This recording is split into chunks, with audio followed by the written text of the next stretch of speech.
দর্শক এই মুহূর্তে দেখতে পাচ্ছেন যে প্রকাশ্যে ভারতের পক্ষ নেওয়ায় এই মুহূর্তে গণধোলাই খাচ্ছেন জাতীয় পার্টির চেয়ারম্যান জিএম কাদের। দর্শক এই মুহূর্তে দেখতে পাচ্ছেন তুলকালাম কাণ্ড, গণধোলাই খাচ্ছেন জাতীয় পার্টির চেয়ারম্যান জিএম কাদের। কেন্দ্রীয় শহীদ মিনারে হামলার শিকার হয়েছেন জাতীয় পার্টির চেয়ারম্যান জিএম কাদের। সেখানে একটি সমাবেশে এই হামলার শিকার হন তিনি। এদিকে এই হামলায় বাংলাদেশের কিন্তু ভারতের উপর ডিপেন্ড করতে হবে। আপনি যতই বাহাদুরি দেখেন, আপনি মিলিটারি ফোর্স দিয়ে ভারতকে পানি দিতে বাধ্য করতে পারবেন, এরকম পরিবেশ বাংলাদেশ সৃষ্টি করতে পারবে, এই ধরনের ধারণা করা ঠিক না। আমি শুধু একটা কথাই বললাম। আজকে আপনাদের সাথে দুটি খুবই গুরুত্বপূর্ণ বিষয় শেয়ার করতে যাচ্ছি। এর ভিতরে একটি ভিডিও আমি আপনাদেরকে দেখাবো, যে বিষয়টি ইতিপূর্বে আপনারা হয়তো কোনোদিন দেখেন নাই। সাংবাদিক ইলিয়াস কি জিনিস মাননীয় প্রধানমন্ত্রী জনাব তারেক রহমান জানেন। বিএনপি নেতাদের অনেককে ল্যাংটা করে দিয়েছেন, অনেককে নাকানি চুবানি খেয়েছেন। সাংবাদিক ইলিয়াসের একটা খুশির সংবাদ, একটা বিজয়ের খবর। এর মধ্যে প্রথম আলো ডেইলি স্টারকে সাইজ করার ইঙ্গিত আছে। এর মধ্যে ভিপি নূরদের ইন্ডিয়ার সাথে টক্কর দিতে গেলে এখানে সবার আগে দরকার হবে ইলিয়াস হোসাইনকে, পিনাকিকে। তাদেরকে হাতে নেওয়ার জন্য মাননীয় প্রধানমন্ত্রী ওদের মতন বোকা না, তো আর ওদের মতন বোকা না, অনেক বুদ্ধিমান একজন লোক। তো সে পট করে ইলিয়াস হোসাইনকে হাতে নিয়ে ফেলেছে, কারণ একটা কনসার্ন এই বাংলাদেশ সম্পর্কে আছে এবং সেটাকে তারা চায় যে এরকম ভাবে থাকলে আমরা খুশি, এটুক তারা দেখতে চায়। এখন আমাদের কিন্তু এটাকে বাইরে এসে, ওদের সব কনসার্নকে বাইরে ফেলে এসে আমরা ওদের সঙ্গে একেবারে চোখে চোখ তুলে তাড়িয়ে ওদের সঙ্গে পাঞ্জা লড়তে যাব, এটা কিন্তু একটা বাস্তবসম্মত কথা নয়। এবং যে কোনো ভাবে হোক আমরা যতটা ভারতের উপর নির্ভরশীল, ব্যবসা বাণিজ্য বিভিন্ন ভাবে আমাদের যে একেবারে ইকোনমিক প্রসপারিটির যে কোনো ভাবে যদি ভারতের সঙ্গে আমাদের সুসম্পর্ক থাকে, চিকিৎসা বিষয়ে লেখাপড়া সব ব্যাপারে আমরা কিন্তু লাভবান হই। তারা আমাদের সঙ্গে ব্যবসার পয়েন্টটা তাদের জন্য খুব বড় জিনিস নয়। এখানে হয়তো তারা যদি ব্যবসা হয়, কিছু ব্যবসা লুজ করবে, সেটা তারা অন্যান্য সব জায়গায় গিয়ে সেটা ম্যানেজ করতে পারে। আমরা কিন্তু যদি লুজ করি, সেখানে আমাদের কিন্তু ম্যানেজ করার তেমন কিছু থাকে না। যে ভারতের সঙ্গে এবং তাদের সমৃদ্ধির সঙ্গে আমরা একসঙ্গে তাল মিলিয়ে যদি সমৃদ্ধিশালী হতে চাই, সেটা ভারতের জন্য লাভজনক, আমাদের জন্য লাভজনক, উইন উইন সিচুয়েশন। যে ভারতের সঙ্গে একটা সহজ সম্পর্ক ছাড়া সামনের দিকে রাজনীতিতে তাদের অসুবিধা হতে পারে, কারণ ভারত একটা বড় দেশ এবং যে কোনো ভাবেই হোক তারা তাদের স্বার্থ দেখবে। আমেরিকা যেমন তাদের স্বার্থ দেখছে, সব দেশ নিজের স্বার্থ দেখে। বাংলাদেশকে বেঁচে থাকার জন্য যে পানি দরকার, সুস্বাদু পানি, যেটা আমাদের এগ্রিকালচার দরকার, আমাদের সবচেয়ে বড় সম্পদ হলো আমাদের ফার্টাইল ল্যান্ড, এবং সেখানে আরো অনেক জীবনযাত্রায় পানি না হলে তো বাংলাদেশ মরুভূমি হয়ে যাবে। তো সেইখানে বাংলাদেশের কিন্তু ভারতের উপর ডিপেন্ড করতে হবে। আপনি যতই বাহাদুরি দেখেন, আমি একটা কথাই খালি বললাম যে পানিটা কিন্তু ওরা যদি না দিতে চায়, কথার কথা বলছি, আপনাকে যদি এগ্রিমেন্ট না সই করতে চায়, আপনি পৃথিবীর যে কোনো শক্তিকে দিয়ে চাপ দিলেও ভারতকে এটা করাতে পারবেন না। কেননা ওরা যে কনভেনশন, আমি যতটুকু জানি, যেহেতু আমি ডিল করেছিলাম, যে উপর থেকে যারা পানি আসবে অভিযানের, তাদেরকে নিচের লোকের সঙ্গে কথা বলতে হবে, এইসব কনভেনশনে ভারত সাইন করে নেই এবং ভারত এগুলো তো মানতেও রাজি না। এবং পরবর্তীকালে যে কনভেনশন সাইনও করে থাকে, আমি জানি যে করে নেই আমার জানা মতে, তাহলেও কিন্তু আপনি মিলিটারি ফোর্স দিয়ে ভারতকে পানি দিতে বাধ্য করতে পারবেন, এরকম পরিবেশ বাংলাদেশ সৃষ্টি করতে পারবে, এই ধরনের ধারণা করা ঠিক না। আমি শুধু একটা কথাই বললাম। আর এমনি যে কোনো ব্যাপারে একটা হঠাৎ করে একটা ইমার্জেন্সি, আমি তো কমার্স মিনিস্টার ছিলাম দীর্ঘদিন, একটা হঠাৎ করে একটা জিনিসের ইমার্জেন্সি আমার দরকার হচ্ছে, ভারত ছাড়া কেউ এত তাড়াতাড়ি এইভাবে আমাদের ইমার্জেন্সি মিট করতে পারবে না। যেমন ধর হঠাৎ করে যে ডিজেলের হলো, কিছুটা ডিজেল সামান্যই ভারত দিয়েছে, কিন্তু চাওয়ার সঙ্গে সঙ্গে দিয়ে দিয়েছে। কাঁচামরিচের দরকার দিচ্ছে, চালের দরকার দিচ্ছে, চিনি দরকার, হঠাৎ করে যদি দরকার হয় আমরা বললেই সঙ্গে সঙ্গে, এবং এত তাড়াতাড়ি এত সুলভ মূল্যে এবং ইয়েতে অন্য পৃথিবীর কোনো দেশ থেকে এটা পাওয়া যাবে না। তো মানুষের জীবন মরণের সঙ্গে ভারতের সঙ্গে সুসম্পর্কটা একটা অত্যন্ত জরুরি জিনিস। এটাকে নিয়ে যারা জেদাজেদি করছেন, আমি জানি না তারা কিসের দেশপ্রেমী। সাংবাদিক ইলিয়াস কি জিনিস মাননীয় প্রধানমন্ত্রী জনাব তারেক রহমান জানেন। বিএনপি নেতাদের অনেককে ল্যাংটা করে দিয়েছেন, অনেককে নাকানি চুবানি খেয়েছেন।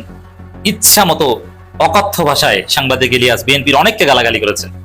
In spite of that, মাননীয় প্রধানমন্ত্রী জনাব Tarique Rahman knows that who is and what is journalist Ilias. দর্শক, আমি বিশ্লেষণ করছি সাংবাদিক ইলিয়াসের একটা খুশির সংবাদ, একটা বিজয়ের খবর। আপনি চিন্তা করেন যে সাংবাদিক ইলিয়াসের news channel Bangla edition Yunus সরকার বন্ধ করে দিয়েছিল, সেটা তারেক রহমান সরকার ফিরিয়ে দিয়েছে। একটু অবিশ্বাস্য মনে হয় না? বরং ইউনূস সরকারের অনুকম্পা বেশি পাওয়ার কথা সাংবাদিক ইলিয়াস পিনাকি ভট্টাচার্যদের, কারণ ইউনূস সরকারের উপর তাদের একটা প্রভাব ছিল এবং ইলিয়াস পিনাকিদের ঘনিষ্ঠ লোকজন ইউনূস সরকারের উপদেষ্টা ছিলেন। এখানে স্পষ্টতই ইলিয়াসরা জামাতের পক্ষে ভোট চেয়েছেন 12 ফেব্রুয়ারি নির্বাচনে, বিএনপির বিরুদ্ধে প্রচারণা চালিয়েছেন। ভয়াবহ খেলা খেলেছেন। তারপরও বিএনপি সরকার এসে সাংবাদিক ইলিয়াসের বাংলা এডিশন ফেরত দিয়েছেন, লাইসেন্স ফেরত দিয়েছেন। এটা ইলিয়াসের বিরাট বিজয়। কিন্তু এটা জাস্ট একটা সংবাদ মাধ্যমে লাইসেন্স ফেরত, ইলিয়াসের আলহামদুলিল্লাহ বলা, প্রধানমন্ত্রীকে ধন্যবাদ বলার মধ্যে সীমাবদ্ধ নয়। এর মধ্যে গভীর রাজনীতি আছে, এর মধ্যে ভারতের আধিপত্যবাদের বিরুদ্ধে চলমান সংগ্রাম আছে, এর মধ্যে প্রথম আলো ডেইলি স্টারকে সাইজ করার ইঙ্গিত আছে, এর মধ্যে ভিপি নূরদের, এরা যে আসলে বিএনপির জাস্ট ব্যবহৃত টিস্যু, প্রয়োজন ফুরিয়ে গেলে এদেরকে লাথি দিবে, ছুঁড়ে ফেলে দিবে, এবং আসলে টিস্যু যে ব্যবহার করে এর বাইরে যে ভিপি নূরদের অ্যাপ্লিকেশন বা বাঁচানোর চেষ্টা বা সামগ্রিকভাবে যে ভিপি নূরদের তারেক রহমান ধারণ করেন না, তার প্রমাণ। দর্শক, আগে খবরটা আপনাদেরকে একটু দেই। সাংবাদিক ইলিয়াস নিজেই ফেসবুক স্ট্যাটাসের মাধ্যমে জানিয়েছেন এবং এর মধ্য দিয়ে বিভিন্ন গণমাধ্যমে এটা রিপোর্ট হয়েছে। আধারে আলো জ্বালাতে আবারও নিবন্ধন ফিরে পেল আপনাদের ভালোবাসার বাংলা এডিশন। আলহামদুলিল্লাহ, কৃতজ্ঞতা অনেকের প্রতি যাদের অনেকের নামও বলা নিষেধ। মাননীয় প্রধানমন্ত্রী জনাব তারেক রহমান, আপনার সম্মতির জন্য ধন্যবাদ। এর মানে এই যে ইলিয়াসের বাংলা এডিশন ফেরত দেওয়া, এই কেস তারেক রহমান পর্যন্ত গিয়েছে। এটা জাস্ট তথ্য মন্ত্রণালয় এটা সলভ করেছে, বিষয়টা এরকম নয়। তবে অনেকে মনে করতে পারেন যে আগের তথ্যমন্ত্রী ডিমোশন পেয়ে বাদ, আর নতুন তথ্যমন্ত্রী এসেছেন, এখন নতুন তথ্যমন্ত্রীর সাথে তো ইলিয়াসদের ঝামেলা আরো বেশি। অবশ্য নতুন তথ্য প্রতিমন্ত্রী, তার সাথে আবার ইলিয়াসদের ভালো সম্পর্ক। বিষয়টা এরকম কিনা? না, বিষয়টা এটা না। এখানে তথ্যমন্ত্রী পরিবর্তন এর সাথে কোনো সম্পর্ক, এটা মাননীয় প্রধানমন্ত্রী নিজে ডিল করেছেন, তার সম্মতিতে এটা করেছে। দর্শক, এটা একটু ইম্পর্টেন্ট যে প্রধানমন্ত্রী কেন সম্মতি দিলেন এবং প্রধানমন্ত্রী পর্যন্ত কেন বিষয়টা গেল। কারণ দেখেন, সাংবাদিক ইলিয়াসের যে প্রভাব তাসির, তার সংবাদ মাধ্যম যা করতে পারবে, শক্তিশালী কোটি টাকার জামাতি মিডিয়া তা করতে পারবে না। আপনি দেখেন তো, জামাতের নয় দিগন্ত সংগ্রাম বাংলাদেশে কোনো কিছু করতে পারে? তাদের নিউজের চালানোর দাম আছে। নিউজের দাম এর মানে কি? সাপোজ কোনো একটা ইনভেস্টিগেটিভ রিপোর্ট হোক, ভিডিও বা লিখিত, এটা পাবলিশ করার পর যাদের বিরুদ্ধে রিপোর্ট পাবলিশ করবেন তাদের ইহকাল শেষ হয়ে যাবে, রাজনীতি শেষ হয়ে যাবে, অথবা কোনো সরকারি কর্মকর্তার চাকরি চলে যাবে, সরকারি লোক, সরকার তাকে বিসর্জন দিতে বাধ্য হবে, দেশব্যাপী তোলপাড় তৈরি হবে। এটা হচ্ছে সংবাদ মাধ্যমের ভ্যালু। যেমন প্রথম আলো যদি কারো বিরুদ্ধে লেখে, তার জীবন তামাতামা হয়ে যায় অনেক ক্ষেত্রে। আবার কোনো একটা অন্যায়ের বিরুদ্ধে, অপকর্মের বিরুদ্ধে লিখলে সেটা সমাধান হয়। এটাই তো সংবাদ মাধ্যমের তাসির। নয় দিগন্ত কিংবা সংগ্রাম, আপনি দেখেন তো তারা ওইরকম আলোড়ন সৃষ্টিকারী কোনো ইনভেস্টিগেটিভ রিপোর্ট পাবলিশ করতে পারে কিনা বা করতে পারে কিনা, অথবা তাদের কোনো রিপোর্টের ফলে কিছু হয় কিনা বাংলাদেশে? কিচ্ছু হয় না। এমনকি জামাতের আভ্যন্তরীণ বিভিন্ন দুর্নীতি বা বিচ্যুতি, এগুলো নিয়ে বলতে পারলেও একটা কথা ছিল যে না, আর কিছু না পারুক, জামাতের ভিতরে কোনো অপকর্মকারী বা দুর্নীতিবাজের পথ খেয়ে দিতে পেরেছে নয় দিগন্ত সংগ্রাম। তাও পারে না। জামাতের অপরাধ আরো গোপন করে এরা। জামাতের নেতাকর্মীদের অনেক কিছু জানলেও এরা পাবলিশ করে নিষেধ। বরং আমাদেরকে ওরা বলে ভাই ওটা বলি না, ঠিক আছে অপরাধ করেছে আছে, কিন্তু বলা যাবে না। এই জন্য বলছি যে এই নয় দিগন্ত সংগ্রাম এদের কোনো দামই নেই, আমার কাছে চারানা দাম নেই। ওগুলো কেউ করবেন না, ফালতু পত্রিকা। তার যেটা আমার দেশ, এটা তাসিরাস, আমার দেশ কিছু করতে পারে। আমার দেশ নয় দিগন্ত কিংবা সংগ্রাম, তার চাইতে প্রভাবশালী জাস্ট অনলাইন ভিত্তিক সংবাদ মাধ্যম এই Bangla edition. Believe it or not, অল্প কিছু লোক নিয়ে চালায়। নয় দিগন্ত সংগ্রামের তুলনায় কিছুই নেই, ভাড়া একটা দুইটা রুম, কিছু লোক অল্প টাকা বেতনে চাকরি করে। কিন্তু ইলিয়াস আছেন এখানে, যার ফলে এই বাংলা এডিশন বাংলাদেশের তোলপাড় সৃষ্টি করতে পারে, বাংলাদেশে অঘটন ঘটাতে পারে, ঘটনা ঘটাতে পারে।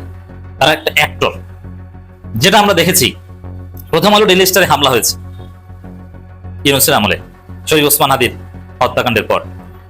তাতে বাংলা এডিশনকে দায়ী করা হয়েছে এবং তাদের লাইসেন্স বাতিল করে দেওয়া হয়েছে। এর মানে তারা কিছু পারে, যদিও এই অভিযোগ ভুল ছিল, but they can do something. তারা মানুষকে ইনফ্লুয়েন্স করতে পারে, মোটিভেট করতে পারে।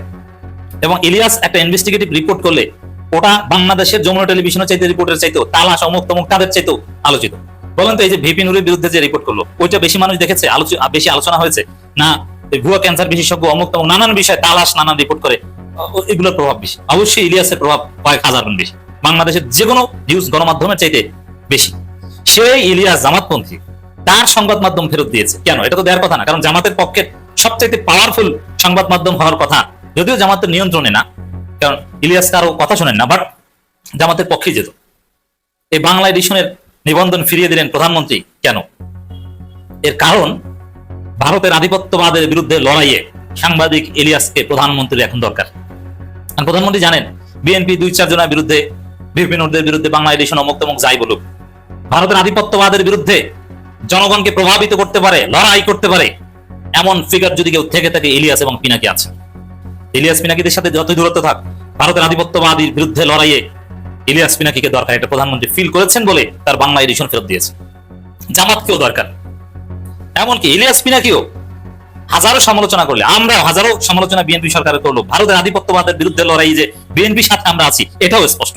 এর ভিতরে একটি ভিডিও আমি আপনাদেরকে দেখাবো, যে বিষয়টি ইতিপূর্বে আপনারা হয়তো কোনোদিন দেখেন নাই।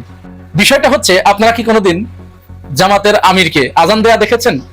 তিনি আজান দিচ্ছেন কোথায়, তার নিজের কণ্ঠে, সুমধুর কণ্ঠে আজান দেয়া, এটা কি কখনো শুনেছেন? তাহলে চলুন আমরা আগে জামাত আমিরের আজানটা শুনি, তারপরে কোথায় কে এই ভিডিওটি করেছে ওই বিষয়ে, আর এরপরে অত্যন্ত গুরুত্বপূর্ণ আরেকটা বিষয় ছোট্ট করে একটু শেয়ার করব।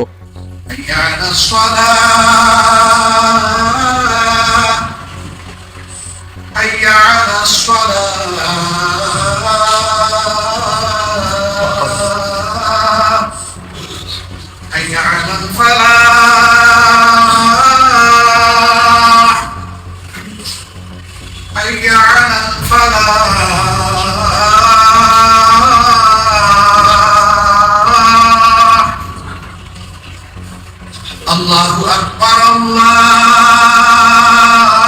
Allahu Akbar, La ilaha illallah। 11 দলীয় জোটের বৈঠক ছিল 23 তারিখে। সেই বৈঠকের সময়, বৈঠক চলাকালীন সময়েই হঠাৎ মাগরিবের নামাজের ওয়াক্ত হয়ে যায়। এর মধ্যেই রাশেদ প্রধান, যিনি শফিউল আলম প্রধানের ছেলে, হঠাৎ করে আজানের শব্দ তার কানে ভেসে আসে। কে আজান দিচ্ছে?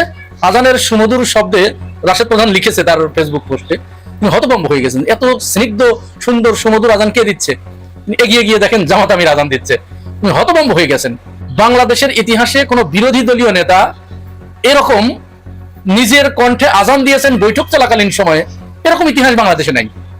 একজন বিরোধী দলীয় নেতা, কারণ আজান দেওয়া অনেকেই মনে করে ওটা তো ছোট কাজ, ওরা কত করবে, ওই যে মসজিদের মুয়াজ্জিন যারা, ওরা তো খাদেম গুলাম এরা।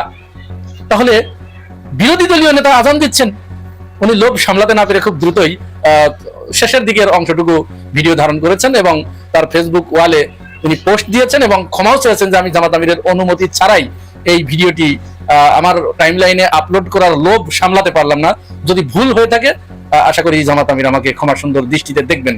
এবং ওইখানে মাগরিবের নামাজ আল্লামা মামুনুল হকের ইমামতিতে অনুষ্ঠিত হয়। তাই হোক, এটা খুবই ভালো একটা নজির। বাংলাদেশে এইভাবে নতুন নতুন নজির, নতুন নতুন রেকর্ড সৃষ্টি হোক। বিরোধী দল তাদের যত ভালো আছে সমস্ত ভালো মানুষের সামনে প্রকাশ করুক, মানুষের জন্য তারা মেলে ধরুক, এই প্রত্যাশা আমরা করি।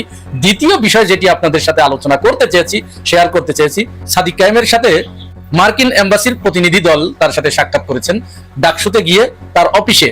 এই দুজনের ভিতরে একজন হচ্ছেন মার্কিন দূতাবাসের পলিটিক্যাল অফিসার জেমস স্টুয়ার্ট এবং অপরজন হচ্ছেন পাবলিক ডিপ্লোমেসি অফিসার স্কট হার্টম্যান। এরা স্বয়ং সাদিক কায়েমের ডাকসুর যে অফিস, ভিপির জন্য সেই অফিসে গিয়ে সাক্ষাৎ করেছেন। এখানে বিভিন্ন বিষয়ে আলোচনা হয়েছে, বিশেষ করে বাংলাদেশের শিক্ষার্থীদেরকে মার্কিন যুক্তরাষ্ট্রের বিভিন্ন বিশ্ববিদ্যালয়ে আরো কি করে সহজভাবে স্কলারশিপ দেওয়া যায়, তাদেরকে সেখানে বিভিন্ন সামাজিক সাংস্কৃতিক কার্যক্রমে অংশগ্রহণ করানো যায়।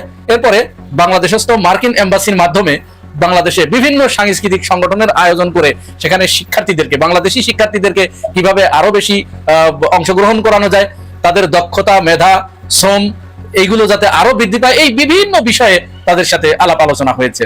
এইটা কি কখনো বাংলাদেশের একটি ছাত্র সংগঠন, বিশেষ করে ছাত্র শিবিরের মতো একটি ছাত্র সংগঠন এর আগে